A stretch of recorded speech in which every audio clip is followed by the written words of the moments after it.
रामकृष्ण गुरुकृपा वारकरी चॅनलमध्ये आपलं स्वागत आहे. चॅनलला लाईक करा, सबस्क्राईब करा. रामकृष्ण.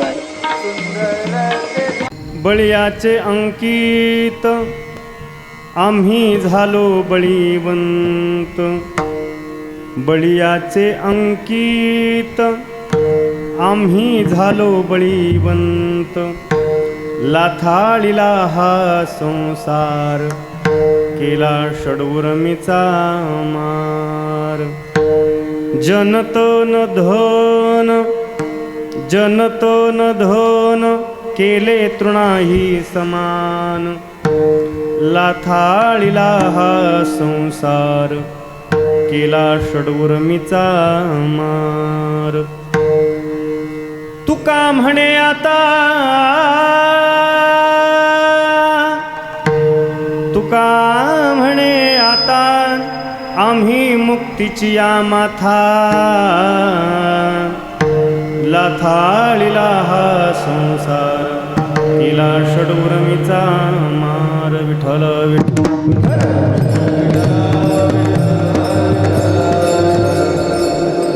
भजे भजेकमंडनं समस्त पापखंडनं स्वभक्तचित्तरंजनं सदैव नन्दनन्दनं. सुभिक्षपुच्छमस्तकं सुनादवेणुहस्तकं आनन्दनन्दसागरं नमामि कृष्णनागरं. शुक्लां ब्रह्मविचारसार परमां माद्यां जगद्व्यापिनीं विना पुस्तकधारिणीमविधां जाड्याङ्गकारापहं. हस्ते स्फाटिकमालिकां विदधतीं पद्मासने संस्थितां. वन्दे तां परमेश्वरीं भगवती बुद्धिप्रधान शारदा. ज्ञानेशञ्च ज्ञानमूर्तिं साक्षात् प्रेमस्वरूपिणं. नामदेवदयामूर्तिं नाथं वन्दे पुनः पुनः. वैराग्यस्य परमूर्तिं देवक्षेत्रनिवासिनं. तुकाराम महाराष्ट्रं भक्तराजचतुष्टकं. समचरणसरोजं सान्द्रनीलाम्बुदाभं. जगन्विहितपानी मण्डनं मण्डलानां. तरुणतुलसीमाला कन्ननेत्रं. सदैवहासं विठ्ठलं चिन्तयामि.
तेजोदिकामोदिवक्त्रं खलानीशबाधापनोदारदक्षं.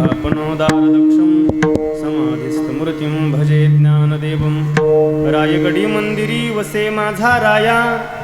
चरणासी अर्पितो अजन्मही काया.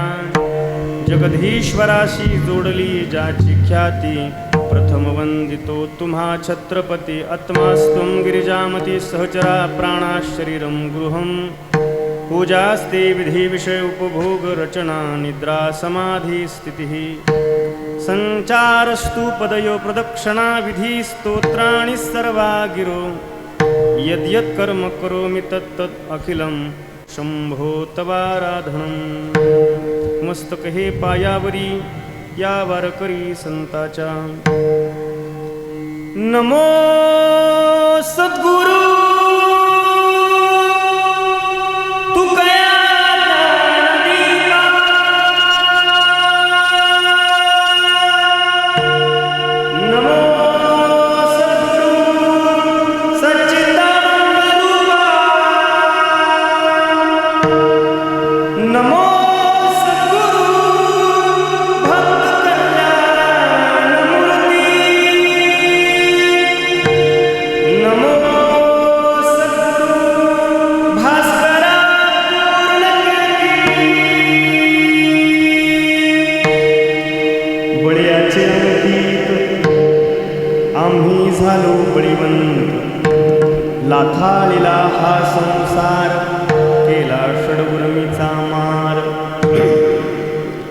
प्रस्तुत प्राप्त प्रसंगी प्राप्तस्थळी कीर्तनरूपी सेवेकरिता निवडलेला अभंग महान भगवत भक्त संत सम्राट विश्ववंदे महाराष्ट्र भूषण श्रीमंत जगद्गुरु तुकोबाराय जगद्गुरु तुकोबारायांच्या गाथा संहितेतील जगद्गुरु तुकोबारायांना अविरत भक्ती केल्याच्या नंतर अविरत नामसाधना केल्याच्या नंतर विशेषतः जी अवस्था प्राप्त झाली, जी स्थिती प्राप्त झाली, त्या स्थितीचं वर्णन करणारा स्थितीपर प्रकरणातील अभंग आजच्या सेवेसाठी निवडलेला आहे. विठ्ठल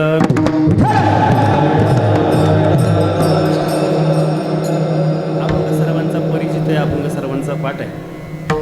अभंगावर चिंतन करण्यापूर्वी थोडासा परिहार द्यायचा, तो म्हणजे असा प्रतिवर्षाप्रमाणे अर्थात प्रति 3 वर्षाप्रमाणे खऱ्या अर्थानं पुरुषोत्तम मासाच्या निमित्तानं, आता पुरुषोत्तम मास सर्वांना समजेल असं सांगता येत नाही, म्हणून साधकाकरता खरं तर ज्यांना ज्यांच्या आयुष्यामध्ये एक परिपूर्ण साधना करायची आहे, साधकांसाठी अधिकाचा महिना हे का नाही, काहीतरी एखाद्याला त्या ठिकाणी प्राप्त करायचं आहे, नामसाधना असेल, नामचिंतन असेल, गाथा ज्ञानेश्वरीचं वाचन असेल, ह्या गोष्टी प्राप्त करायच्या असतील त्यांच्याकरता हा अधिकाचा महिना आहे. जावयांकरता तो धोंड्याचा महिना आहे आणि शास्त्रशुद्ध संपन्न व्यक्तींकरता खऱ्या अर्थानं भगवान परमात्म्याचा तो पुरुषोत्तम मास म्हणून ज्याला ओळखलं जातं. या प्रति 3 वर्षानंतर येणाऱ्या पुरुषोत्तम मासाचं औचित्य साधून खऱ्या अर्थानं हा जो भव्य आणि दिव्य नामयज्ञ सोहळा चालू आहे, सर्वांचा आर्थिक प्रयत्न आहेत, सर्वांची कृपा आशीर्वाद आहेत. खरं तर ज्यांच्या माध्यमातून या नामयज्ञाची सुरुवात झाली ते आदरणीय श्री हरिभक्तपरायण वैकुंठवासी कोंडाजी बाबा डेरे, साधबाबा वायकर, नारायण हरी वाघ यांच्या सर्वांच्या कुशल मार्गदर्शनाच्या माध्यमातून हा नामसप्ताह या ठिकाणी संपन्न होतोय. मला देखील या नामसप्ताहामध्ये सेवा करण्याचे सद्भाग्य माझ्या अतिशय महत्भाग्यानं प्राप्त झालं आणि ही सेवा करण्याची संधी ज्यांच्या माध्यमातून खरं तर मला प्राप्त झाली त्या आपल्या तालुक्याचे भाग्यविधाते माझे आमदार आणि आपल्या चक्रेश्वर देवस्थान ट्रस्टचे अध्यक्ष आदरणीय राम कांडके साहेब असतील, त्याच पद्धतीनं आमचे देशमुख साहेब असतील, आदी करून सर्व ट्रस्टी मेंबर असतील, त्याच पद्धतीनं सर्व देणगीदार मंडळी असतील, सर्वांच्या माध्यमातून इथपर्यंत येण्याचा योग झाला. आपणा सर्वांचं दर्शन झालं हे माझं भाग्य आहे. विठ्ठल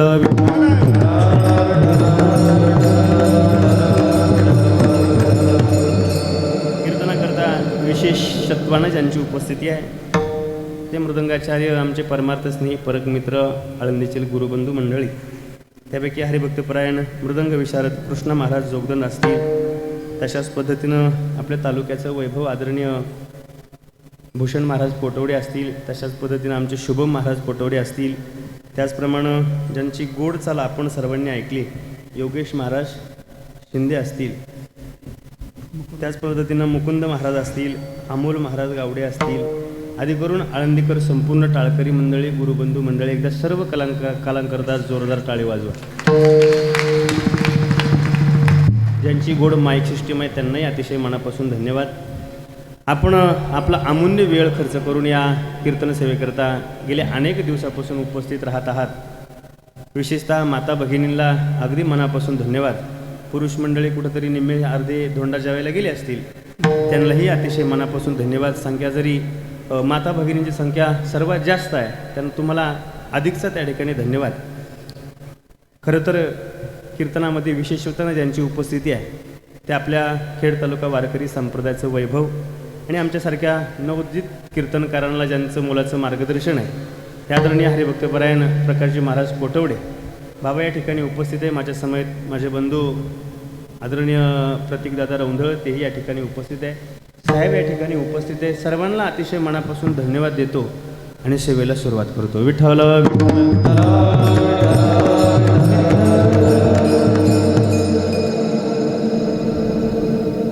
अभंग श्रीमंत जगद्गुरु तुकोबारायांचा आहे, जगद्गुरु तुकोबारायांच्या गाथ्यातील आहे. जगद्गुरु तुकोबारायांचा गाथा खऱ्या अर्थानं जर आपण आपल्या डोळ्याच्या समोर जर ठेवला आणि ज्ञानोबारायांची ज्ञानेश्वरी जर आपण आपल्या डोळ्यासमोर ठेवली तर काही गोष्टी आपल्याला त्या ठिकाणी फरक जाणवेल.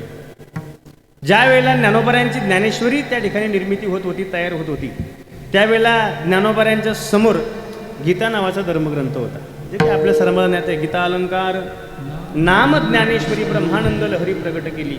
गीतेचं भाष्य म्हणून, गीतेवरती टीका म्हणून ज्ञानोबरांची ज्ञानेश्वरी आपल्या सहज परिचित आहे. तसं ज्या वेळेला श्रीमंत जगद्गुरु तुकोबरायांचा गाथा तयार झाला, त्यावेळेला जगद्गुरु तुकोबरायांच्या समोर कोणताच धर्मग्रंथ नव्हता. मग जे जे जगद्गुरु तुकोबरायांना अनुभवायला आलं, जे जे जगद्गुरु तुकोबरायांना पाहायला आलं, जे जे तुकोबरायांच्या अनुभवामध्ये आलं, महाराजांना म्हणावं अनुभव आले अंगा ते या जगात देतसे. जे जे जगद्गुरु तुकोबरायांना दिसलं, जे जे जगद्गुरु तुकोबरायांना, जे जे जगद्गुरु तुकोबरायांना पाहिलं, त्या सर्व गोष्टीचं चिंतन म्हणजे जगद्गुरु तुकोबरायांचा गाथा आहे. गाथा आणि ज्ञानेश्वरी दोन व्यक्तीला कळेल.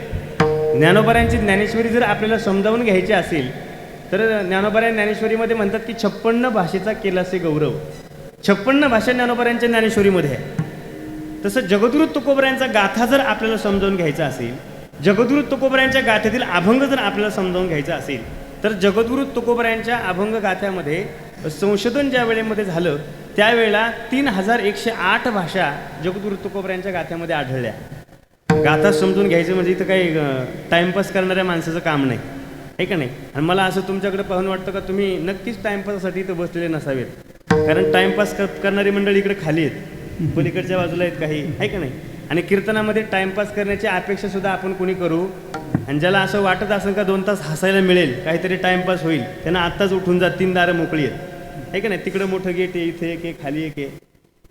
कारण ज्या वेळेला समोर बसलेली श्रोते मंडळी ज्या वेळेला सुधारतील त्यावेळेला कीर्तनकार सुधारतील. नुसतीच कीर्तनकारांकडनं अपेक्षा आपण कोणी करायची नाही. तुम्हाला जर चुटकुले, विनोदन, गप्पान, सासूच्या जावयाचे जर गप्पा ऐकायच्या असतील, आहे का नाही, त्याच्याकरता आता ही व्यासपीठं मोकळी राहिलेली नाही.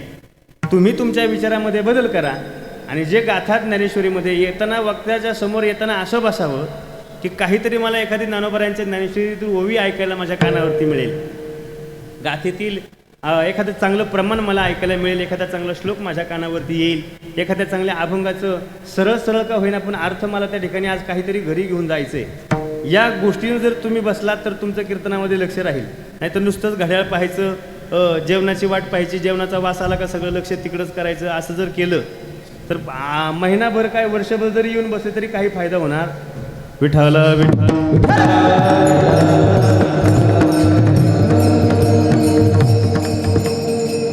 जशा पद्धतीनं आपण गेले महिनाभर त्या ठिकाणी साधना करत आहात, खऱ्या अर्थानं जगद्गुरु तुकोबरायांच्या जीवनामध्ये जगद्गुरु तुकोबरायांना संपूर्ण आयुष्यभर भगवान परमात्म्याचं नामचिंतन केलं, भगवान परमात्म्याची भक्ती केली, व्रतवैकल्य केली, प्रदक्षिणा घातल्या, अनवाणी पायाने जगद्गुरु तुकोबराय भगवान परमात्म्याचं नामचिंतन करत त्या ठिकाणी फिरत राहिले.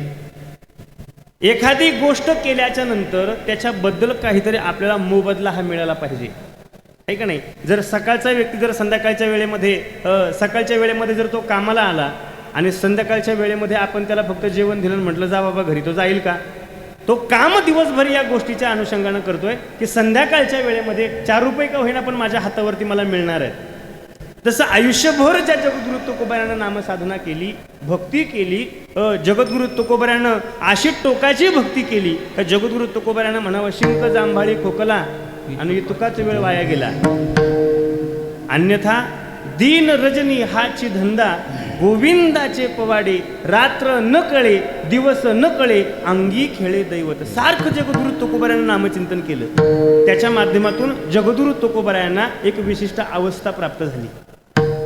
आणि ती अवस्था संपूर्ण असणाऱ्या जगद्गुरु तुकोबरायांना त्या अवस्थेपर्यंत गेल्याच्या नंतर ती कशा पद्धतीनं प्राप्त झाली, ती कोणाकडून कोणाच्या माध्यमातून प्राप्त झाली, अवस्था प्राप्त झाल्याच्या नंतर काहीतरी साध्य झाल्याच्या नंतर त्याचा उपयोग जगद्गुरु तुकोबरायांना कशा करता केला आणि उपयोग केल्याच्या नंतर त्याचा फायदा जगद्गुरु तुकोबरायांना काय झाला, या सर्व गोष्टीचं चिंतन करणारा अभंग आजच्या सेवेसाठी निवडलेला आहे.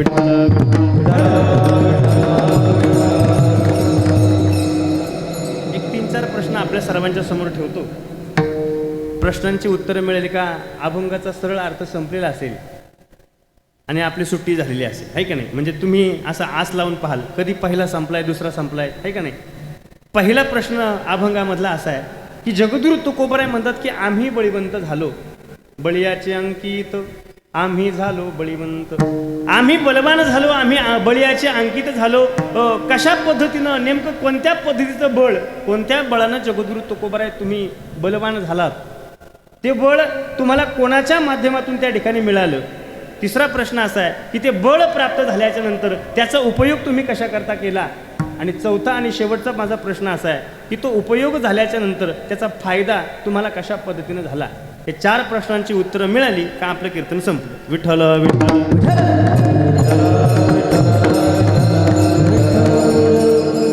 दैनंदिन जीवनामध्ये जीवन जगत असताना प्रत्येकाकडे एक विशिष्ट पद्धतीचं बळ आहे का नाही. प्रत्येकजण त्याचा बळाचा वेगवेगळ्या पद्धतीनं वापर करतोय. पाण्यातलं बळ वेगळं आहे, हवेतलं बळ वेगळं आहे, जमिनीवरचं बळ वेगळं आहे, बोलणाऱ्याचं बळ वेगळं आहे, वाजवणाऱ्याचं वेगळं आहे, गायकाचं वेगळं आहे, माईक सिस्टीमवाल्याचं वेगळं आहे, बसणाऱ्याचं वेगळं आहे. प्रत्येकाच्या ठिकाणी जर विचार केला तर एक विशिष्ट पद्धतीचं बळ आहे. दैनंदिन जीवनामध्ये एखाद्या माणसाकडे शारीरिक बळ आपल्याला त्या ठिकाणी पाहायला मिळतं. शारीरिक बळानं काही माणसं बलवान असतात हे आपण अनेक वेळा पाहतो.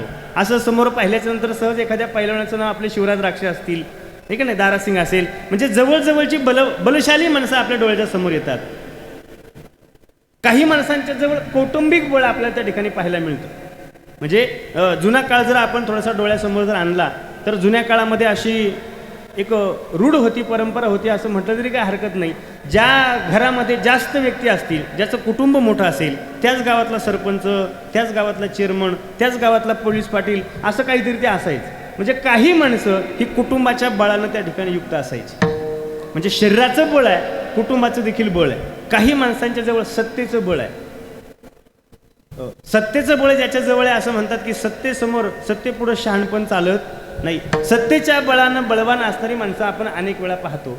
गेल्या काही दिवसापूर्वी माझ्या पाहण्यामध्ये असं आलं की सत्तेमध्ये असणाऱ्या एका व्यक्तीनं, आता नाव नाही घेत, कदाचित ते लाईव्ह चालू आहे त्याच्यामुळे, ठीक आहे, एका व्यक्तीनं म्हणजे 10वी नापास 12वी नापास कदाचित ते असतील, परंतु आपली शोकांतिका अशी आहे की आपल्या राज्याचं नेतृत्व करण्याकरता, आपल्या तालुक्याचं नेतृत्व करण्याकरता, झेडपीचं नेतृत्व करण्याकरता कोणत्याही शिक्षणाची आट आपल्याकडे नाही, आहे का नाही. सरपंच जर व्हायचं असेल तर तुम्हाला BSc ॲग्रिकल्चर असं वगैरे कोणते कोर्स असतात का?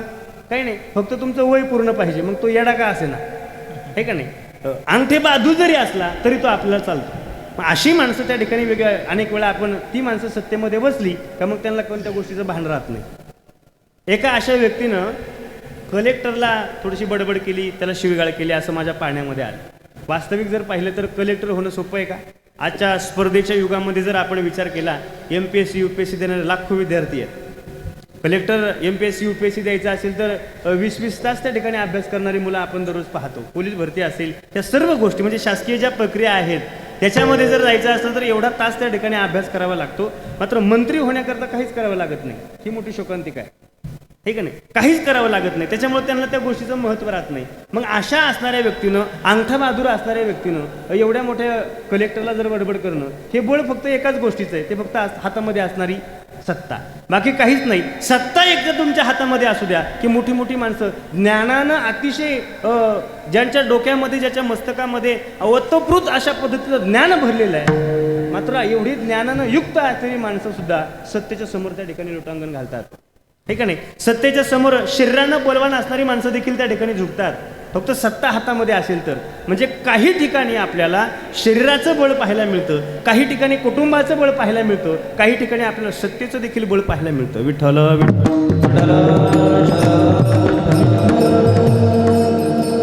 चला, बाकीचं जरी काही नाही कळलं तरी सुद्धा महत्त्वाचं असं म्हणतात की प्रत्येकाच्या जवळ म्हणजे काही व्यक्तींच्या जवळ आपल्याला संपत्तीचं बळ देखील पाहायला मिळतं. एखाद्याच्या जवळ शरीराचं बळ नसेल हरकत नाही, एखाद्या जवळ सत्ता नसेल हरकत नाही, एखाद्याच्या जवळ मोठं कुटुंब नसेल हरकत नाही. ह्या गोष्टी नसल्या तरी काही माणसांच्या ठिकाणी आपल्याला संपत्तीचं बळ पाहायला मिळतं. आणि माझं वाक्य नाही, जगद्गुरु तुकोबाराने याच्याकरता एक प्रमाण खर्च केलं. धनवंताला की सर्व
खेड तालुका कीर्तन महोत्सव ज्या वेळेमध्ये संपन्न झाला आणि या खेड तालुका कीर्तन महोत्सव संपन्न होण्याकरता खरं तर ज्यांचं मोलाचं मार्गदर्शन आणि अथक परिश्रम ज्यांना हा यशस्वी करण्यामध्ये ज्यांना घेतले ते आदरणीय आमचे मार्गदर्शक मुक्ताजी दादा नाणेकर दादांचं या ठिकाणी शुभागमन झाले. दादांनाही अतिशय मनापासून धन्यवाद. मोकळी वाजवलं तर मग जोरात तरी वाजवा, नाही तर मग चला.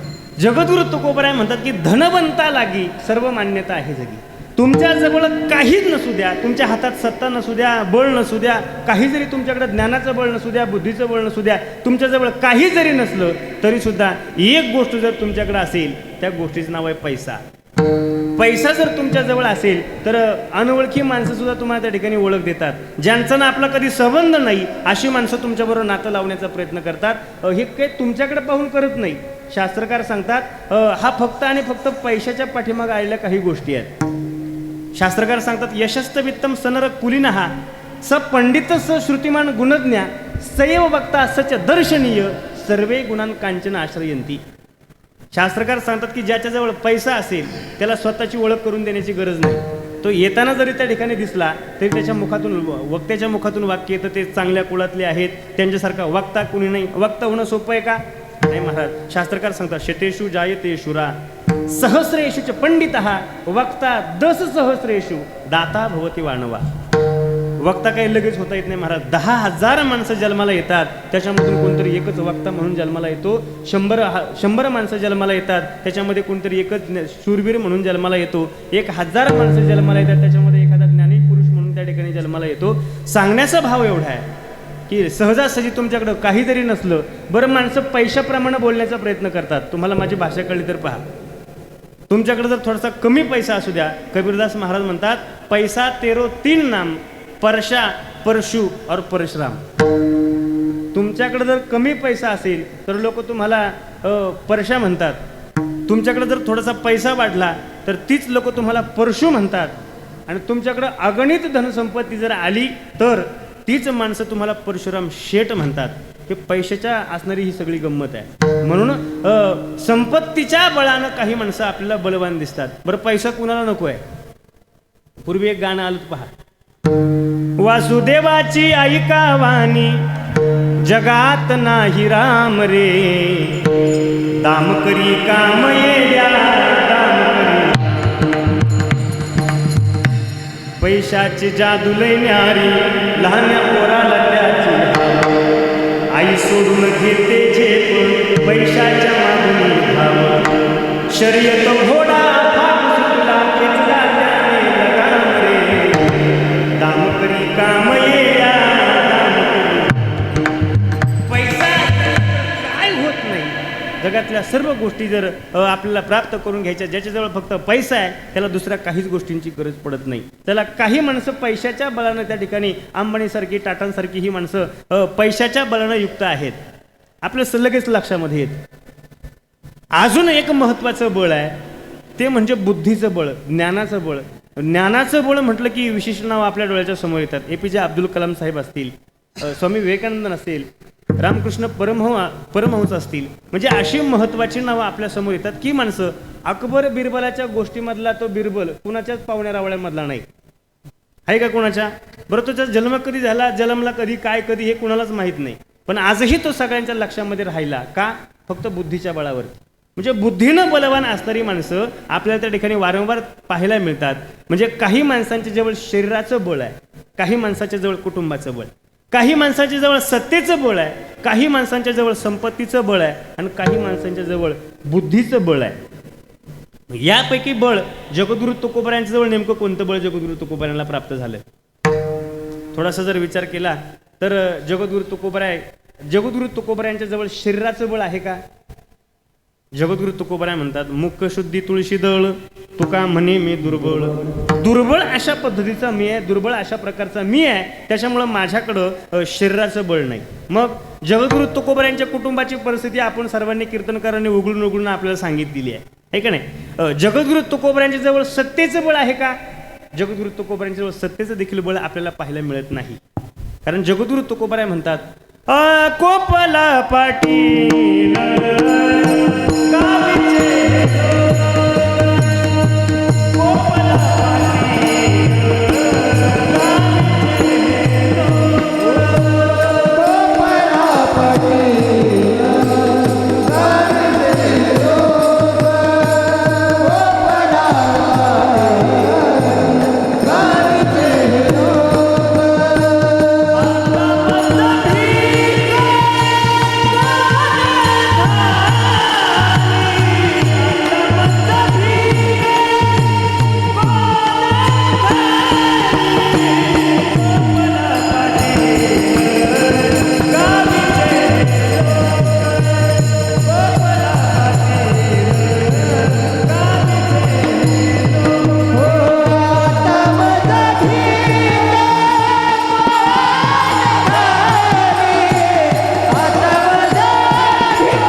देखील आपल्याला पाहायला मिळत नाही. जगद्गुरु तुकोबाराय म्हणतात, कोपला पाटील गावीचे हे लोक, आता मज भीक कोण घाली.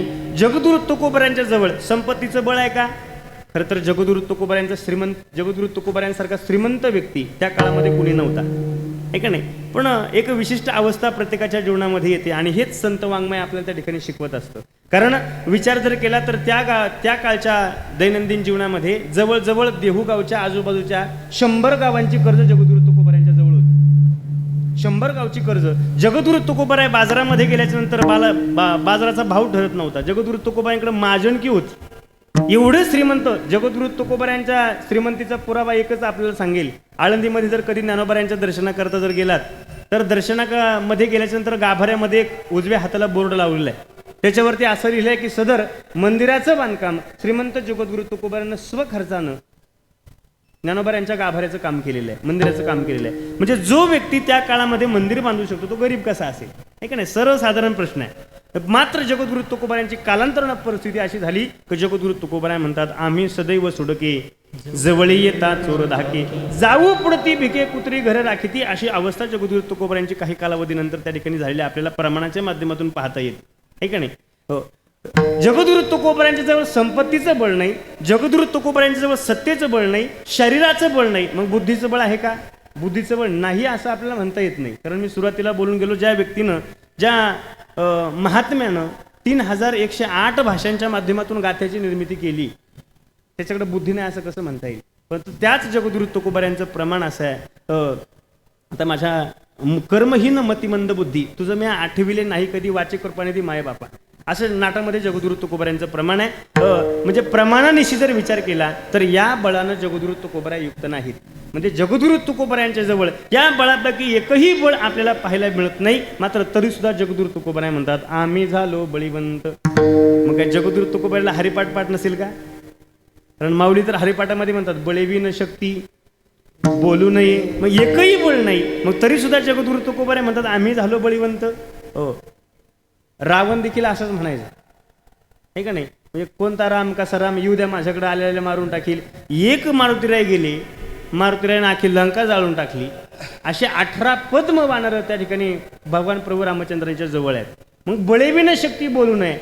बळ नाही तर मग का बोलावं जगद्गुरु तुकोबारायानं? मात्र जर विचार केला तर या एवढ्या बळांचा आणि परमार्थाचा तीळ मात्र संबंध येत नाही. विठ्ठल विठ्ठल विठ्ठल. माळ घालण्याकरता परमार्थ करण्याकरता शरीराची उंची रुंदी लांबी ह्या काही गोष्टीचं मोजमाप केलं जात नाही. परमार्थ करण्याकरता तुम्ही कोणत्या गावचे पाटील आहात, सरपंच आहात, तुमच्याकडे कोणतं पद आहे, ह्या गोष्टींचा विचार केला जात नाही. तुम्ही कोणत्या सत्तेमध्ये आहात, तुमच्याकडे पैसा किती आहे, तुमच्याकडे जमीन किती आहे, तुमच्याकडे ह्या सर्व गोष्टी ज्या आहेत ह्या गोष्टीचा आणि परमार्थाचा अजिबात संबंध येत नाही. मात्र जगद्गुरु तुकोबाराय म्हणतात, खरं तर परमार्थ करण्याकरता जे बळ मला त्या ठिकाणी लागतं, नवे नवे तर जगद्गुरु तुकोबारायांना म्हणण्यापेक्षा खरा परमार्थ ज्यांच्या आयुष्यामध्ये ज्यांना करायचा आहे आणि ज्या बळाची खऱ्या अर्थानं युक्त आहे, गरज आहे, अशा बळानं जगद्गुरु तुकोबाराय म्हणतात की आम्ही बलवान झालो. मग कोणतं बळ आहे? जगद्गुरु तुकोबाराय म्हणतात, परमपद बळ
परमार्थ करण्याकरता ज्या बळाची नितांत गरज आहे ते बळानं आम्ही त्या ठिकाणी युक्त झालो.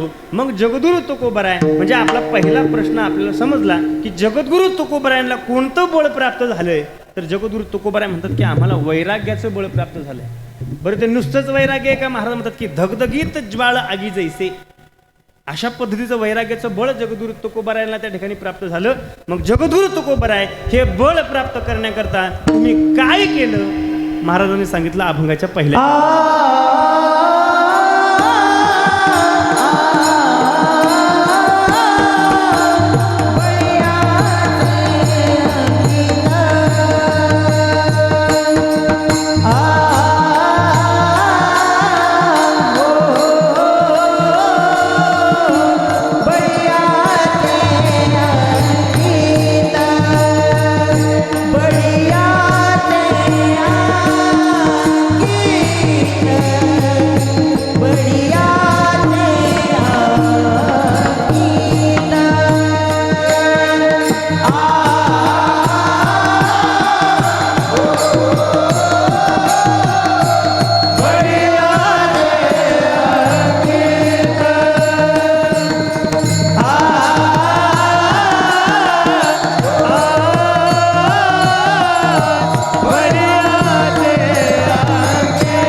जगद्गुरु तुकोबराय बोलतात, बळीयाचे अंकित आम्ही झालो बळीवंत. जगद्गुरु तुकोबराय म्हणतात की आम्ही बलवान झालो, वैराग्य नावाच्या बळानं आम्ही खऱ्या अर्थानं बलवान झालो. मात्र हे बळ कुठून आणलं, कसं प्राप्त झालं, त्याच्याकरता जगद्गुरु तुकोबरायने सांगितलं, बळीयाचे अंकित आम्ही भगवान परमात्म्याच्या अंकित झालो. अंकित झाल्यामुळं आम्हाला हे बळ प्राप्त झालं. महाराज म्हणतात की नुसतं वैराग्य आहे का? दोन पद्धतीचे वैराग्य आहेत. म्हणजे तसे चार पाच प्रकार पडतात वैराग्याच्या बळाचे. स्मशान वैराग्य आपल्याला पाहायला भेटतं, प्रसूती वैराग्य आपल्याला महिलांमध्ये त्या ठिकाणी पाहायला मिळतं, तसं जिहासा वैराग्य आणि जिज्ञासा वैराग्य असे 2-3 पद्धतीचे प्रकार आपल्याला त्या ठिकाणी पाहायला मिळतात. मात्र जगद्गुरु तुकोबराय म्हणतात की नुसतं वैराग्य नाही, विवेकासहित वैराग्याचे बळ आणि धगधगीत ज्वाळा आगी जैसे, अशा धगधगीत असणारं वैराग्याचं बळ आम्हाला प्राप्त झालं. मग 2 पद्धतीचे वैराग्य आपण त्या ठिकाणी पाहतो. जिज्ञासा वैराग्य हे वेगळं आहे आणि जिहासा वैराग्य हे तुम्हाला आणि मला त्या ठिकाणी क्षणभरात प्राप्त होतं आणि क्षणभरात नाहीसे होतं. घरामध्ये पतीचं आणि पत्नीचं ज्या वेळेमध्ये भांडण होतं त्यावेळेमध्ये दोघांच्या भांडणामध्ये शेवट असा होतो की पतीनं पत्नीला म्हणावं, मुलाचं आणि वडिलांचं ज्या वेळेमध्ये भांडण झालं घरामध्ये, त्यावेळेमध्ये मुलानं आपल्या वडिलांना काही 4 गोष्टी बोलल्या. मग वडिलांना त्या ठिकाणी मुलाला सांगावं की बस आता मला हे घरामध्ये राहायचं नाही, मला निघून जायचं, आळंदीला पंढरपूरला माझं मी कुठं जाईल, कोणत्या आश्रमामध्ये जाईल, सेवा करत राहील असं म्हणायचं, पिशवीमध्ये कपडे भरायची आणि निघून जावं. घरातून निघून गेल्याच्या नंतर त्या मुलाची आई तिथपर्यंत यावी आणि तिथं आल्याच्या नंतर मुलानं घडलेला प्रकार सांगावा की आई मला नव्हतं बाबांना असं बोलायचं, पण काय करू, राग अनावर झाला नाही, सहज माझ्या तोंडातून काही वाक्य गेली, बाबांचं अंतःकरण दुखवलं, आता बाबा गेले आळंदीला. मग त्या आईनं सांगावं बस आता काही काळजी करू नको. मग ज्या वाटेनं बाबा गेले त्याचा शॉर्टकट आईनं कुठून तरी मारावा आणि बाबांच्या समोर येऊन उभं राहावं आणि फक्त नजरेतच तिच्या एवढी ताकद आहे का नाही, फक्त कुठं चालले नजरेनं खुणवावं तरी म्हातारा निम्मा गाळ होत. मग त्यांना म्हणावं काही नाही, चाललो आळंदीला, घरामध्ये काय आपली किंमत आहे का, कुत्र्याची ना आपली जिंदगी एक झाली असं स्वतःच म्हणून घ्यावं. असं म्हटल्याच्या नंतर मग त्या माता माऊलीने त्यांना थोडेसे ज्ञान पाजायला सुरुवात करावी. अहो मग काय झालं, लोकांना 10-10 वर्ष 15-15 वर्ष होतात, मुलं होत नाही, देवानं आपल्याला कसं का होईना दिलंय, आपल्याच लहान बाळांना आपल्या मांडीवरती टिंब केली, मग काय आपण मांडी कापतो का,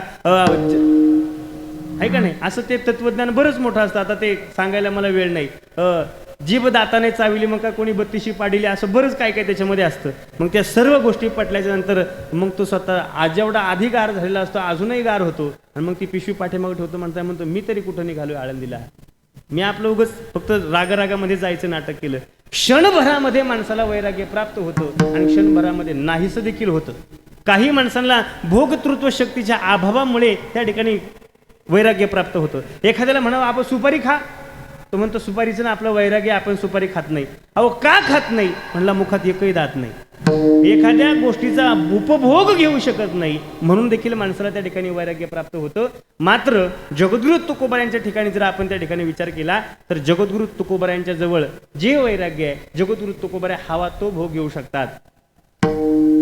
मात्र जगद्गुरु तुकोबारायांच्या जवळ वैराग्याचं बळ आहे. काही त्या काळामध्ये काही भ्रष्ट व्यक्तींनी भंडाऱ्या डोंगरावरती एक स्त्री पाठवली जगद्गुरु तुकोबारायांचा ध्यानमध्ये व्यत्यय आणण्याकरता, जगद्गुरु तुकोबारायांच्या साधनेमध्ये व्यत्यय आणण्याकरता. ती स्त्री पाठवल्याच्या नंतर तिच्या पायामध्ये असणाऱ्या घुंगरांचा आवाज, तिथं जगद्गुरु तुकोबारा जिथं साधना करत होते तिथं जाऊन आपल्या पायातल्या घुंगरांचा आवाज वगैरे करू लागली आणि त्याच्या माध्यमातून ज्या वेळेमध्ये जगद्गुरु तुकोबारायांचं भजन चालू होतं. जय जय राम कृष्ण हरी, जय जय राम कृष्ण हरी. जगद्गुरु तुकोबारायांचं भजन चालू असताना घुंगराचा आवाज आला. जगद्गुरु तुकोबाराय साधनेतून त्या ठिकाणी नामचिंतनातून बाहेर आले. समोर पाहिलं माझ्या जगद्गुरु तुकोबारायांच्या समोर ती महिला विचित्र हावभाव करू लागली. जगद्गुरु तुकोबारायांच्या जवळ भोग घेण्याची शक्ती आहे, समोर महिला उभी आहे, मात्र तरी सुद्धा जगद्गुरु तुकोबारायांना म्हणावं जाईव तू माते न करी सायास आम्ही विष्णुदास तैसी नोहे. म्हणजे जगद्गुरु तुकोबारायांच्या समोर भोग उपलब्ध असताना देखील तो भोगण्याची इच्छा होत नाही. याचं उत्तर म्हणजे जगद्गुरु तुकोबारायांच्या जवळ असणारं वैराग्याचं बळ आहे. जगद्गुरु तुकोबारायांची असणारी आर्थिक परिस्थिती ज्या वेळेमध्ये छत्रपती शिवाजी महाराजांना पाहिली, छत्रपती शिवाजी महाराजांच्या कानावरती गेलं की बस वारकरी संप्रदायाच्या माध्यमातून खरं तर धर्माचं चांगल्या आणि महत्त्वाचं काम होत आहे. आणि हे होत असताना जगद्गुरु तुकोबारायांच्या घराची परिस्थिती जगद्गुरु तुकोबारायानं छत्रपती शिवाजी महाराजांच्या कानावरती गेली. याच्याकरता छत्रपती शिवाजी महाराजांनी सोन्याच्या मोहरा घेऊन काही सेवक जगद्गुरु तुकोबारायांच्या जवळ पाठवले आणि हे सेवक पाठवल्याच्या नंतर त्यांना सांगितलं, म्हटले छत्रपतींनी आम्हाला तुमच्यापर्यंत पाठवलंय, तुमची आर्थिक परिस्थिती ही बेताची वाटते आणि त्याच्यामध्ये सुधारणा व्हावी याच्याकरता म्हटले हा नजराणा तुम्हाला पाठवलाय. आता जगद्गुरु तुकोबारा घेऊ शकत नाही का, आम्ही 500 रुपये एक्स्ट्रा मागतो पाकिटामध्ये कमी पडले तर. म्हणजे ते जगद्गुरु तुकोबारा होते महाराज. त्या 80,000 मोहरा त्या ठिकाणी बाजूला सरल्या आणि ते जगद्गुरु तुकोबारा म्हटले की आम्हाला ह्या काही गोष्टी नको आहेत. मग छत्रपतींनी दुसरी परीक्षा पाहण्याचा प्रयत्न केला. ज्या वेळेमध्ये जगद्गुरु तुकोबारा स्नानाकरता गेले, जिथं स्नानाकरता कपडे ठेवली त्या कपड्यावरती आणून त्या मोहरा त्या ठिकाणी टाकल्या. त्या जगद्गुरु तुकोबाराने त्या कपड्याचाच त्याग केला, ते कपडेच बाजूला ठेवले, त्याच्याकडे पाहिलं सुद्धा नाही. मग ज्या वेळेला स्वतः छत्रपती शिवाजी महाराज 80,000 मोहरांचा नजराणा घेऊन त्यांना असं वाटलं असं की काहीतरी कमी पडलं म्हणून दिवट्या छत्री घोडे हे सर्व गोष्टी घेऊन जगद्गुरु तुकोबारायांच्या जवळ ज्या वेळेमध्ये छत्रपती शिवाजी महाराज आले, छत्रपती शिवाजी महाराजांनी जगद्गुरु तुकोबारायांचं दर्शन घेतलं आणि जगद्गुरु तुकोबारायांना म्हटले ह्या सर्वाचा स्वीकार करा. जगद्गुरु तुकोबारायांना विश्वासच बसला नाही. 3-3 वेळा हा माणूस कशी परीक्षा पाहू शकतो. त्यावेळेला छत्रपती शिवाजी महाराजांच्या हाताला धरलं जगद्गुरु तुकोबारानं आणि घराच्या बाहेर आणलं. भंडारा आणि भामचंद्र डोंगराकडे बोट दाखवली आणि चमत्कार झाला. जगद्गुरु तुकोबारांना रिद्धिसिद्धी प्राप्त होती. त्याचं कारण असं घडलं की दोनही डोंगर सोन्याचे दिसू लागले. एवढी शक्ती ज्याच्या जवळ आहे आणि एवढं असताना देखील जो आपल्या कुटुंबाकरता त्याचा त्या ठिकाणी त्या बळाचा उपयोग करत नाही, त्याला म्हणतात खरं वैराग्य. ठीक आहे नाही, एवढं सामर्थ्य असताना देखील त्याचा उपयोग आपल्या परिस्थिती करता, आपल्या कुटुंबाकरता, आपल्या प्रपंचाकरता करत नाही. उलट प्रत्येकाला त्या ठिकाणी परिस्थिती असतानाच जगद्गुरु तुकोबाराय म्हणतात की घातला दुकान देती आली अशी दान संत उदार उदार भरले अनंत भंडार. ज्याला जे पाहिजे, आता समोर इथं पुढे एखादं दुकान जर असेल, तुम्ही त्यांच्याकडे गेलात, भला पिशवी भरून बाजार केला आणि म्हटलं आता रामकृष्ण हरी आम्ही येतो, तो जाऊन देईल का तुम्हाला? नाही. मात्र जगद्गुरु तुकोबाराय म्हणतात इथं ज्याला जे पाहिजे ते आहे ते घेऊन जा, जे आहे ते तुमचं आहे. लोकांनी चिमणी कोकले सुद्धा दाना ठेवला नाही, अख्खं मोकळं करून टाकलं घर. एवढं असताना देखील एकदा एका गरीब माणसाचं लग्नाचं घरामध्ये कार्य निघालं आणि जगद्गुरु तुकोबारायांची महती त्याला माहिती होती. तो जगद्गुरु तुकोबारायांच्या घरापर्यंत आला आणि तिथं आल्याच्या नंतर खऱ्या अर्थानं जगद्गुरु तुकोबारायांनी त्याला सांगितलं, म्हटले लोहगावला जा आणि लोहगावच्या लोहाराच्या जवळ म्हटले मी फासा टाकलेले आहेत बनवायला. अशा मृगाचं नक्षत्राचा काळ असेल, म्हटले 5 फासा टाकलेल्या आहेत. त्या फासा कशाच्या असतात? लोखंडाच्या. आवताच्या फासा माहिती आहेत ना तुम्हाला? हा, मग त्या 5 फासा म्हटले तिथं लोहाराकडे शेवटण्याकरता टाकल्यात, तू त्या घेऊन ये.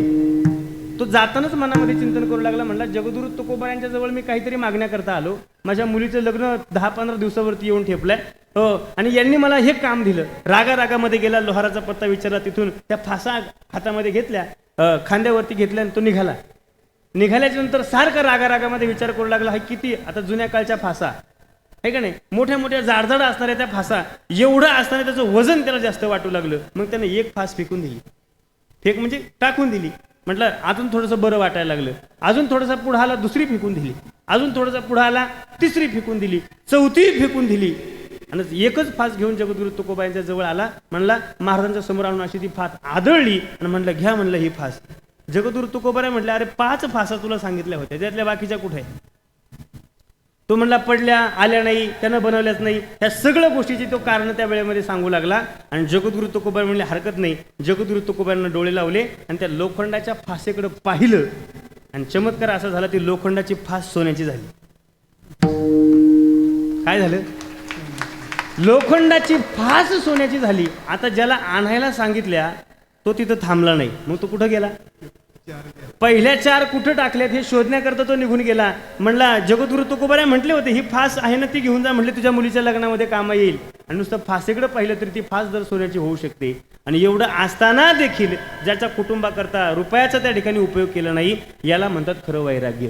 हे वैराग्याचं बळ जगद्गुरु तुकोबाराय म्हणतात की भगवान परमात्म्याच्या माध्यमातून हे बळ आम्हाला प्राप्त झालं. मग हे वैराग्याचं बळ त्याच्याजवळ आहे का?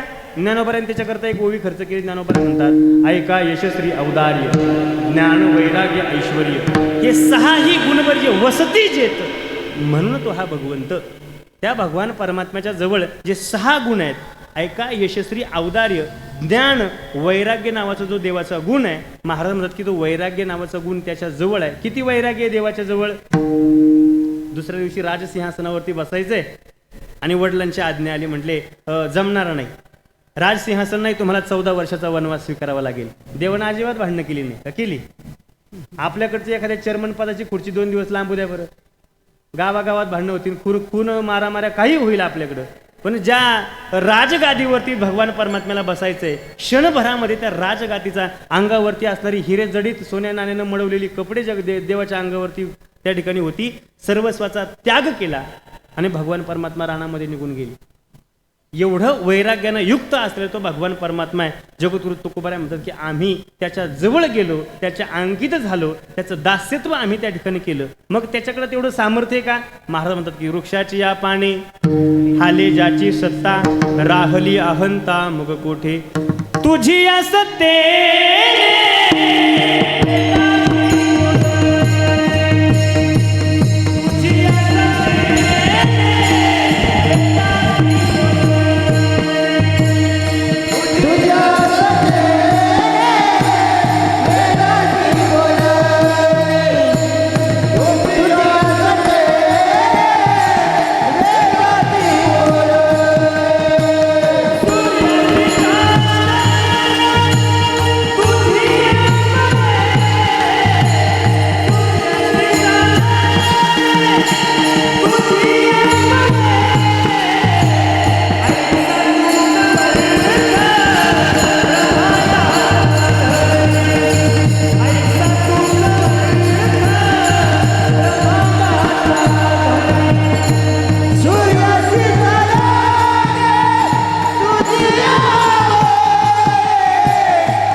जगद्गुरु तुकोबराय म्हणतात की ज्याच्या सत्तेनं वेद बोलतो, ज्ञानोबराय तर ज्ञानेश्वरमध्ये वर्णन करतात, गतिर्भरता प्रभू साक्षी निवासम शरणम श्रुत प्रभव प्रलय स्थानम निधानम बीजमव्ययम पर्वती बैसकानं संडावी समुद्र रेखानं ओलंडावी पृथ्वी या भूते व्हावी ही आज्ञा माझी, म्या बोलविल्या वेद बोले, म्या चालविल्या सूर्य चाले, म्या हलविल्या प्राणो हले, जो जगाचे चालिता. महाराज म्हणतात की एवढं ज्याचं सामर्थ्य आहे, आतळ वितळ तळातळ रसातळ महातळ अशी 7 पातळ खाली आहेत, हे का नाही. एका पातळामधून एका पातळावरती बळीचं राज्य आहे, एका पातळामधून सोन्याचं पाणी वाहणारी नदी वाहते, अशी 7 पातळ वरती 21 स्वर्ग, सप्तलोक, सप्त पाताळ, 21 स्वर्ग, 14 भुवन, 28 प्रकारचे नर्क, याचं मिळून एक ब्रह्मांड तयार होतं.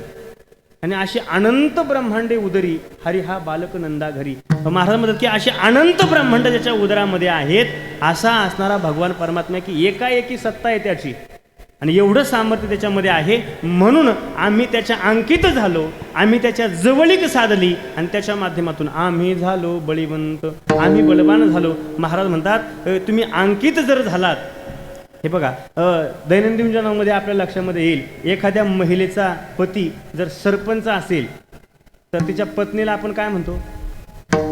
एखाद्या महिलेचा पती जर पाटील असेल गावचा तर त्याच्या पत्नीला आपण काय म्हणतो. हा, म्हणजे अशी उत्तरं लय पटापट येतात, लय मोठमोठ्याने येतात, कारण या आहे ना चालू आहे हे सगळं.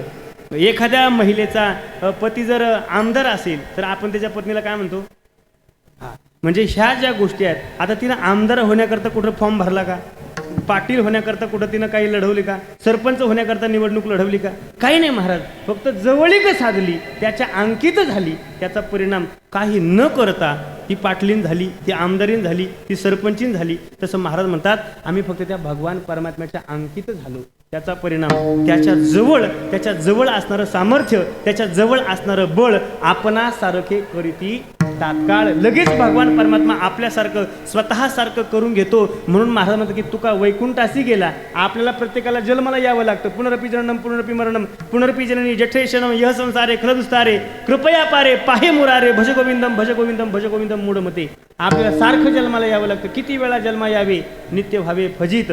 तसं जगद्गुरु तुकोबाराय एकदाच जन्माला आले, आणि शेवटी जाताना जगद्गुरु तुकोबाराय म्हटले आम्ही ज्या कामाकरता आलो ते काम आता आमचं झालं, आता आम्ही जातो आमच्या गावा. महाराज म्हणतात की तुका वैकुंठासी गेला, पुन्हा जन्मा नाही आला. मग भगवान परमात्म्यासारखं स्वतः भगवान परमात्मा इतरांना देखील त्याच्या जवळजवळ जेवढी गेली. महाराज एका रेड्यानं ज्ञानोबरायांची संगती केली.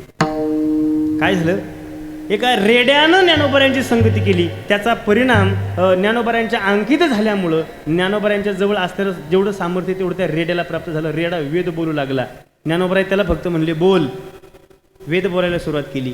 आज त्या रेड्याचं दर्शन घेण्याकरता तुमच्या माझ्यासारखी बुद्धिवान माणसं तिथं राहिलेला लागतात. त्या रेड्याच्या समाधीचा उत्सव आळ्यामध्ये त्या ठिकाणी साजरा होतो. आज आपल्याही घरी बैल आहेत, आमच्याही घरी आहेत, गाड्याचे आहेत, आवताचे आहेत, तुमच्याही घरी असतील, गाड्याचे असतील, आवताचे असतील. दररोज उठून आपण त्याचं दर्शन घेतो का, नाही घेत. मात्र ज्ञानोबरायांच्या पालखीला ज्यांची संगत झाली त्या बैलाचं दर्शन घेण्याकरता आमच्या धर्मशाळेच्या समोर लाईन लागते. आपली खेड तालुक्याची धर्मशाळा आहे, तिच्या समोरच ज्ञानोबरायांचा रथ असतो. तिथं बैलाचं दर्शन घेण्याकरता या आपल्याही घरी घोडे आहेत, मात्र ज्ञानोबरायांच्या रिंगणामध्ये घोडा पडल्याच्या नंतर त्याच्या टाचांची माती लावण्याकरता माणसं त्या ठिकाणी एकावरती एक पडतात. हा कशाचा परिणाम आहे, हा फक्त संतांच्या जवळ जाण्याचा परिणाम आहे, त्यांच्या अंकित होण्याचा परिणाम आहे. आणि एवढा जर त्याचा परिणाम जर असेल तर जगद्गुरु तुकोबाराय म्हणतात आम्ही तेच केलं, बळीयाचे अंकित आम्ही झालो बळीवंत. बघ जगद्गुरु तुकोबाराय तुम्ही बलवान झालात, त्याच्याकरता तुम्हाला कोणाच्या संगतीत जावं लागलं, भगवान परमात्म्याच्या संगतीमध्ये जावं लागलं. कोणत्या बळानं तुम्ही युक्त झालात, वैराग्य नावाच्या बळाने युक्त झाला. म्हणजे 4 प्रश्नापैकी 2 प्रश्न आपले सुटले. तिसरा प्रश्न आणि महत्वाचा प्रश्न आहे की हे बळ प्राप्त झाल्याच्या नंतर तुम्ही कोणतं काम त्या ठिकाणी केलं. अभंगाचं 2रं चरण. लाताळीला संसार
वैराग्य नावाचं बळ ज्या वेळेला मला प्राप्त झालं, वैराग्य बळानं युक्त ज्या वेळेमध्ये आम्ही झालो, त्या वेळेमध्ये आम्ही पहिलं आणि महत्त्वाचं काम जर काय केलं असेल तर तो संसाराला लाथ मारली. कारण सहजासहजी माणसाचा संसार सुटत नाही. एकानं संसार सोडण्याचा प्रयत्न केला. एकनाथ महाराजांचं त्याच्यासाठी प्रमाण आहे. संसार सोडला, घरामध्ये भांडण केलं, बायकोबरोबर भांडण केलं आणि कुठंतरी लांब गेला, साधना करण्याकरता बसला. एकनाथ महाराज म्हणतात की सकळ सांडोनी वना गेला आणि वना वनिताची चिंतू लागला. तिथं गेला, सगळं सोडलं, म्हणलं आजपासून घरदार बायको कोणाचं तोंड पाहायचं नाही. आणि तिथं गेल्यानंतर नामसाधना करायला बसला, डोळे लावले आणि डोळे लावल्या बायको समोर आली. काय करीत असेल? जीवले असेल, व्यवस्थित असेल का, माहेरगिरी असेल का, खाला असेल का, तिचीच. एकनाथ महाराज म्हणतात की असं जाऊन काही फायदा नाही. महाराज किती संसार सोडण्याचा प्रयत्न केला, त्याचं पहिलं दुसऱ्याला वैराग्य तयार झालं. म्हटलं काय या संसारामध्ये हाडाची रक्ताचं, तुमचं आता सगळं महिना गेला त्याच्यामुळे पाठ झालंय सगळं, आहे का नाही? काय म्हटलं ह्या संसारामध्ये आहे, काही नाही तथ्य. मग संसार सोडला, घरदार सोडलो आणि एका अरण्यामध्ये गेला. आमच्या कुंडेश्वराच्या डोंगरावरती येऊन राहू लागला. उन्हामध्ये साधना करण्याकरता बसला. जवळून पाऊल वाट जात होती. 4 जणांना त्याची दया आली. 4-5 माणसं जात होती. दया आली, म्हटले याच्याकरता काहीतरी व्यवस्था केली पाहिजे. हा महात्मा आहे म्हटले, साधना करण्याकरता आलाय. मग त्या 4 लोकांनी जवळच्या लहानामधले 4 बांबू वगैरे तोडले आणि त्याच्याकरता पूर्णकुटी तयार केली. त्यालाही बरं वाटलं. ज्या वेळेमध्ये साधनेतून तो जागा झाला, म्हटला कुणाला तरी माझी दया आली, उन्हानं अंग भाजू लागलं, एवढं ऊन मी म्हणून देत नाही. मग अशा पद्धतीची व्यवस्था असताना त्याच्याकरता पर्णकुटी तयार झाली. आणि जशी कुटिया तयार झाली, एकदा घर तयार झालं की उंदरांना सांगावं लागत नाही, आहे का नाही? का तुम्ही आमच्याकडे या, त्यांना पत्रिका पाठवतो का आपण कधी, आमच्या घरामध्ये थोडंसं तुमचे पाऊल लागू द्या बा, असं म्हणतो का? घर तयार झालं का उंदीर आपोआपच येत असतात. ते पर्णकुटी जशी तयार झाली तसं उंदीर तिथे येऊ लागले. सारखं त्याच्या कुटियामध्ये चिव चिव चिव चिव. जवळ आणलेली एकतर कपडे नाही नीट, ती कपडे आहे ती कुतडायचं. आणि मग एवढं असताना शेवटी तीच माणसं ज्या वेळेमध्ये जवळून जात होती त्या वेळेमध्ये म्हटले महाराजांची काहीतरी हाल अपेक्षा, विचारावं आपलं काय चाललंय. मग तिथं गेली माणसं, म्हटले बाबा तुमच्याकरता आम्ही पर्णकुटी बांधली. म्हटले बांधलं ठीक आहे, पण ह्या कुटियामध्ये असणारे उंदीर मला खूप त्रास देतात. आता तिथं कशा करता गेलं तुम्ही लक्षात ठेवा बरं का. सगळं सोडलं, म्हणलं संसाराच्या नावे घालून या शून्य, अजिबात नाही, संसार करायचं नाही, सगळं सोडलं आणि तिथं गेला. तिथं काहीच नव्हतं, अशा जागेवरती गेला तरी घर आपापच तयार झालं, ठीक आहे नाही? स्वतः करता घर तयार झालं. माणसं विचारू लागले, म्हणले बाबा आता व्यवस्थित आहे ना, ऊन वारा पाऊस कशाची भीती नाही, साधना करा, नामचिंतन करा, हरकत नाही. म्हटले अहो तुम्ही कुटिया बांधली त्याच्यामुळे हे उंदीर मला साधनेमध्ये व्यत्यय करतात. मग ती 4 माणसं म्हटली बाबा काळजी करू नका, आमच्या घरामध्ये आत्ताच मांजरी व्यायली आहे. म्हटली काय झाले? आत्ताच मांजर व्यायली आहे. आम्ही एक मांजराचं पिल्लू तिथं आणून सोडतो. ते मांजराचं पिल्लू थोडंसं मोठं होतं, ते तिथं आणलं, सोडलं. आता त्यानं 5-6 उंदीर होते. 2-4 दिवस त्यानं कसं तरी भागवलं, त्याचे निघून गेले नाश्त्या पाण्यावारी. 5व्या दिवस ज्या वेळेमध्ये उजडला, ते मांजराचं पिल्लू म्याव म्याव करायला लागलं. म्हणजे उंदराची चिवचिव बंद झाली, आता मांजराची म्याव म्याव चालू झाली. आणि एवढं होत असताना परत ती माणसं ज्या वेळेमध्ये बाबा आता काही टेन्शन नाही ना, उंदीर विंदीर गेले ना सगळे, म्हटले अहो सगळं खरं आहे. उंदराची चिवचिव बंद झाली आणि मांजराची म्याव म्याव सुरू झाली. म्हणले मांजरा करता?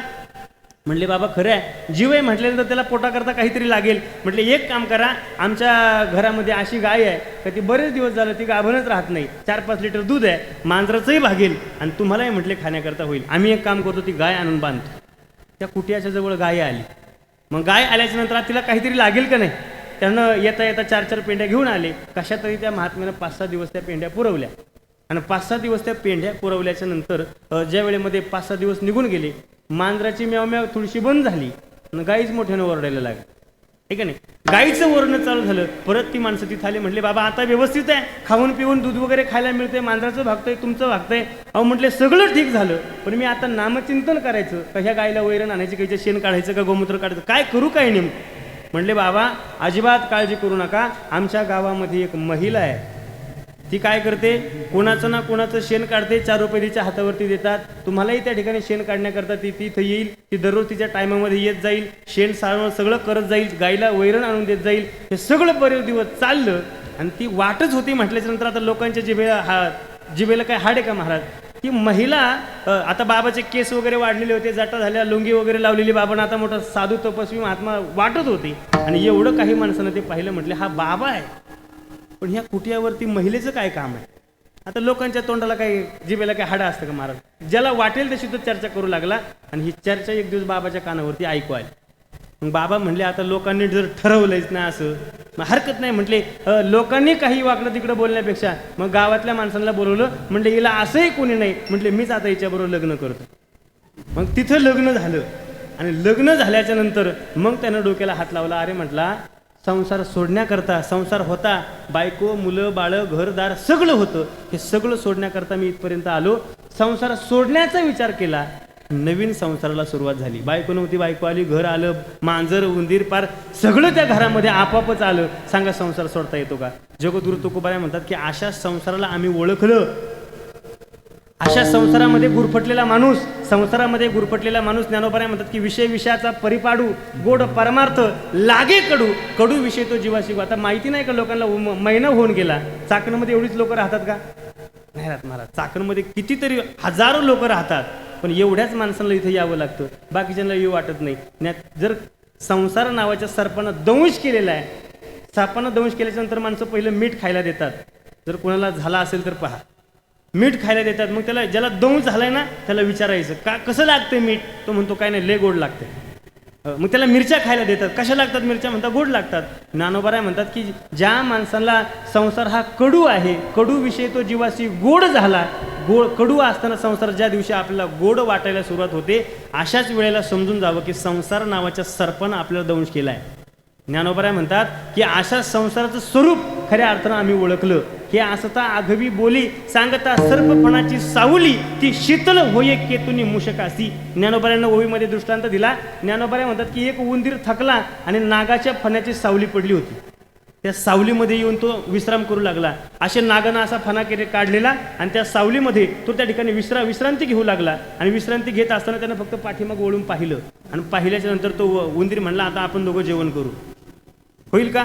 उंदराला ज्या वेळेला समजेल का पाठीमाग जी असणारी सावली आहे ती नागाचे, तो जसा क्षणभर तिथं सांगणार नाही, तसं आम्हाला ह्या संसाराचं स्वरूप कळालं. आणि स्वरूप कळल्याच्या नंतर महाराज म्हणतात सोडीला संसार माया तयावरी फार.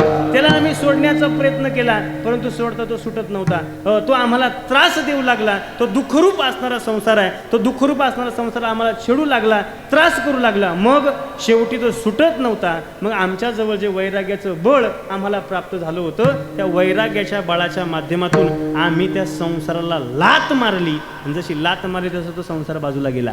महाराज म्हणतात की लाथाळीला संसार केला षड-उर्मीचा मार.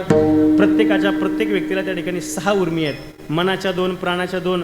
महाराज म्हणतात की अशा पद्धती ह्या षड-उर्मी ज्या आहेत, शरीराच्या 2, मनाच्या 2 आणि प्राणाच्या 2, ह्या 6 उर्मीवरती क्षुधा तृष्णा शोक हर्ष आणि जन्म आणि मृत्यू, ह्या 6 उर्मीवरती केला षड-उर्मीचा मार. महाराज म्हणतात की अजून कशा करता ह्या बळाचा वापर केला? अभंगाचं 3रं चरण.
तुम्हाला विचारलेलं बरं आहे का नाही.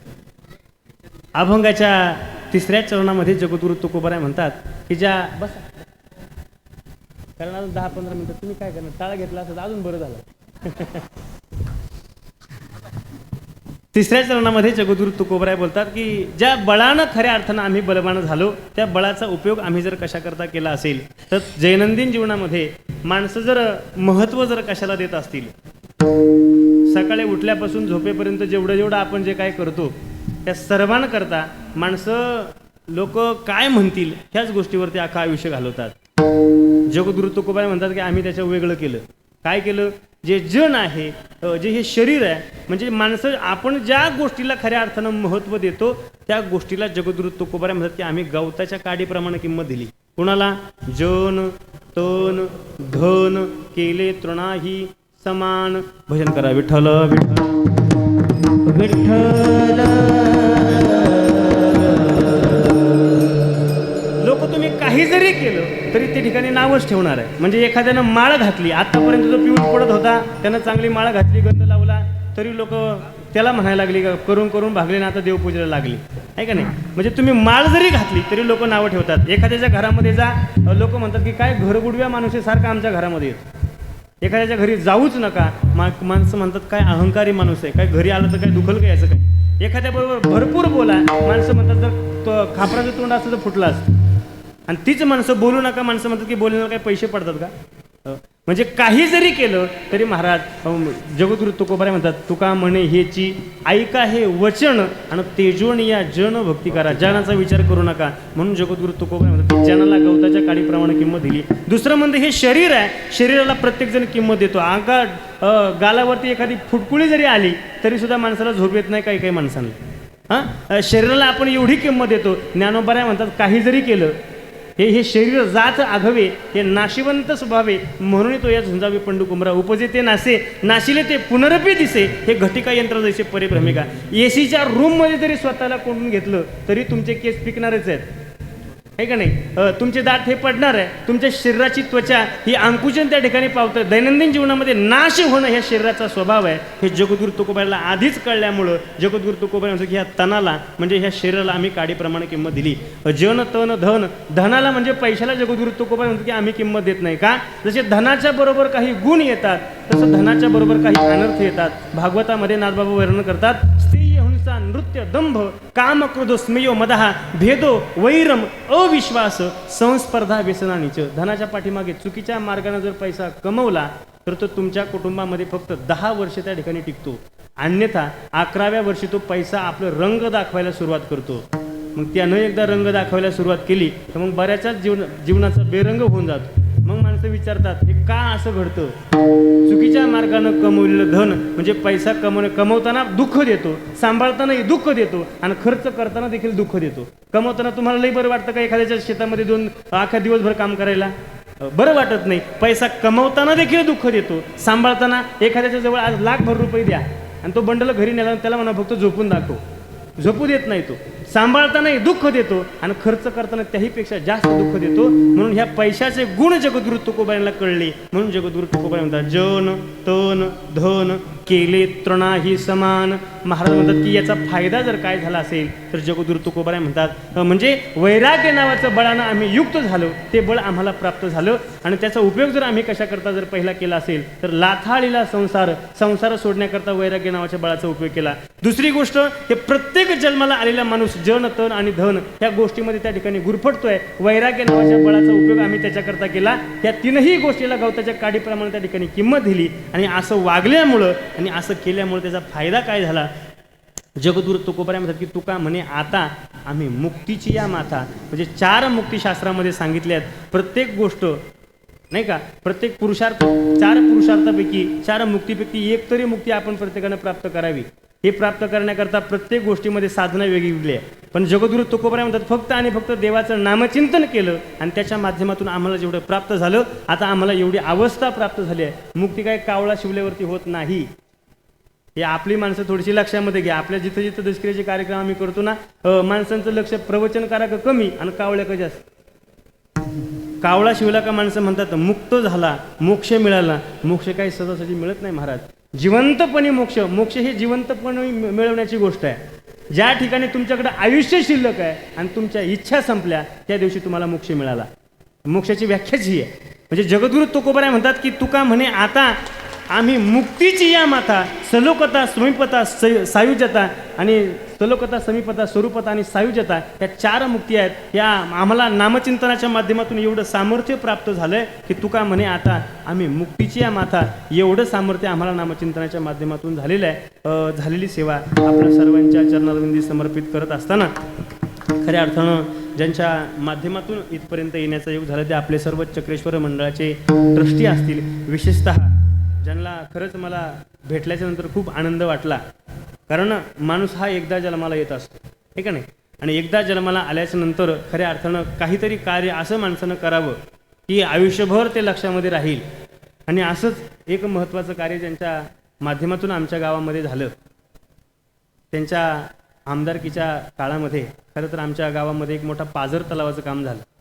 आणि आज बाकीच्या सर्व गावांना त्या ठिकाणी पाण्याकरता वनवन फिरावं लागते, कुणाला टँकरची व्यवस्था असेल. आमचं गाव आज एवढं समृद्ध आहे की आम्हाला 12ही महिने बागायत केलं तरी ते पाणी संपत नाही.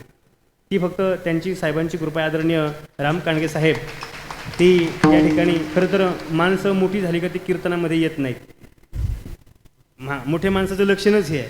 दशक्रियेच्या प्रवचनामध्ये सुद्धा ती माणसं येत नाही, सगळ्या शेवटी येतात आणि सगळ्या शेवटी श्रद्धांजली वाहतात. ज्या वेळेला मोठी मोठी माणसं परमार्थाकडे येतात त्यावेळी परमार्थ अवघड असणारा परमार्थ आपापच सोपा वाटायला सुरुवात होते. म्हणजे ह्या गोष्टी जर आपल्याला ज्या समस्या आहेत त्या जर सोडवायच्या असतील तर मोठ्या माणसानं परमार्थाकडे येणं गरजेचं आहे. आणि मोठी माणसं काही कधी कोणाच्या समोर एवढा वेळ बसत नाही. तरीसुद्धा आदरणीय आमचे मुक्ताजी दादा असतील, त्यांचं आम्हाला नेहमीच मोलाचं मार्गदर्शन आमचे प्रकाश महाराज असतील, आदरणीय कांडगे साहेब असतील, आधी करून स्टेजवरती ही संपूर्ण असणारी मंडळी खरं तर ज्यांचा अन्नप्रसाद आज आहे त्यांना तर मी विशेष धन्यवाद देईल की तुमच्या हातून भगवान परमात्मा एवढी सेवा करून घेतोय.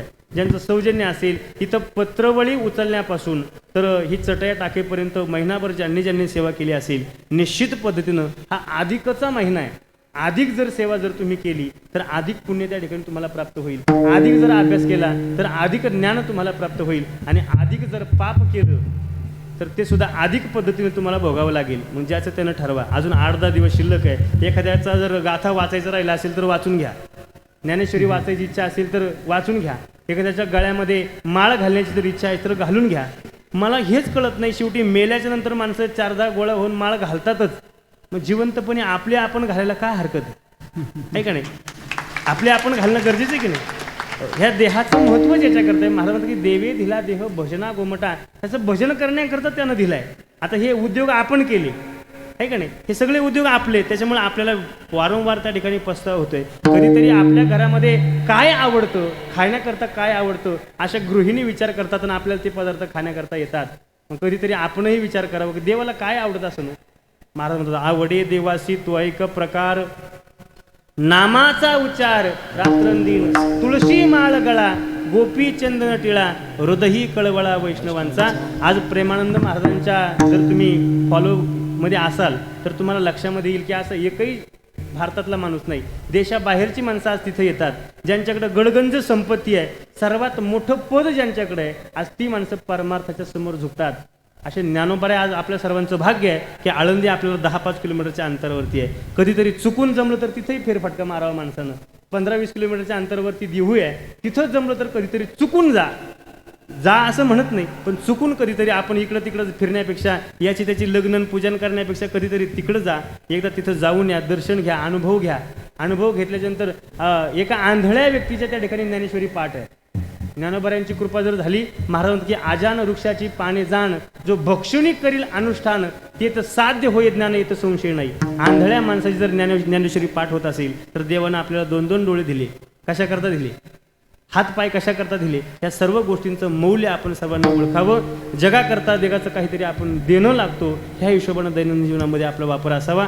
अशाच सर्वांच्या प्रति सद्भावना व्यक्त करतो. प्रत्येकाचं जेवढ्या मंडळींचं या सप्ताहामध्ये योगदान आहे. खरं तर 8 दिवसाचा सप्ताह करायचं म्हटलं की जीवावरती येत, पण आपण 1 महिन्याचा सप्ताह त्या ठिकाणी संपन्न करत आहोत. आणि ते काय आपण फारसे उपकार देवावरती करत नाही, कारण चाकण झालं आपलं, जगभराच्या MIDC मध्ये आपलं नाव आहे, म्हणजे जगातली सर्वात मोठी MIDC म्हणून आपलं नाव आहे. मग तेवढं आपल्याला देवानं भरभरून दिलंय आणि त्याच्या त्याच्यातून आपल्याला उतराई होण्याचं काम म्हणजे असे कार्यक्रम करणं आहे. निश्चित पद्धतीनं असे जर कार्यक्रम केले तर धर्मही टिकेल, असे जर कार्यक्रम केले तर वारकरी संप्रदाय टिकेल. निश्चित पद्धतीचं असं योगदान आपल्या प्रत्येकाचं या संप्रदायामध्ये त्या ठिकाणी असावं ही सद्भावना व्यक्त करतो. आणि या ठिकाणी झालेली सेवा भगवान चक्रेश्वराच्या चरणारविंदी समर्पित करून सेवेला या ठिकाणी पूर्ण विराम. ज्ञानेश्वर माऊली ज्ञानराज माऊली तुकाराम ज्ञानेश्वर माऊली ज्ञानराज माऊली तुकाराम.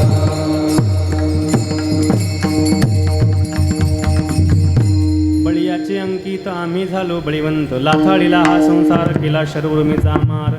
चुकून जर एखादा चुकीचा शब्द माझ्या मुखातून गेला असेल तर तो माझ्या बुद्धीचा दोष.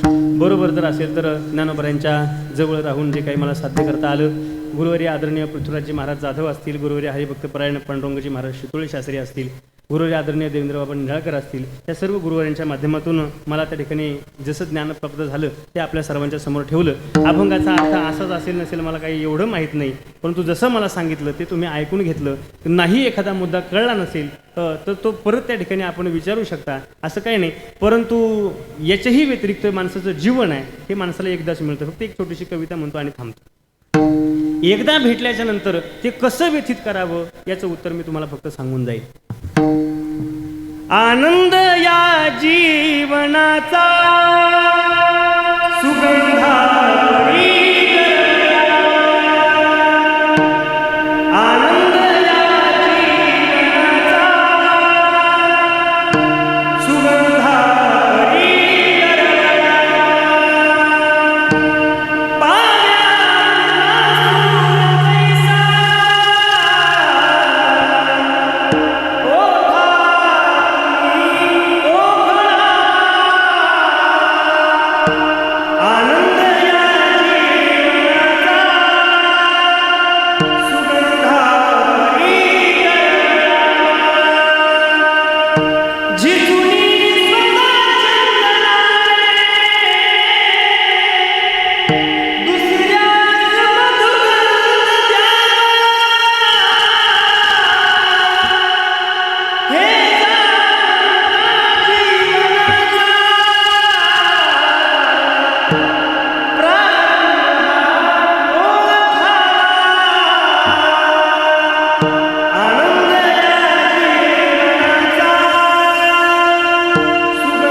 या ठिकाणी प्रथमतः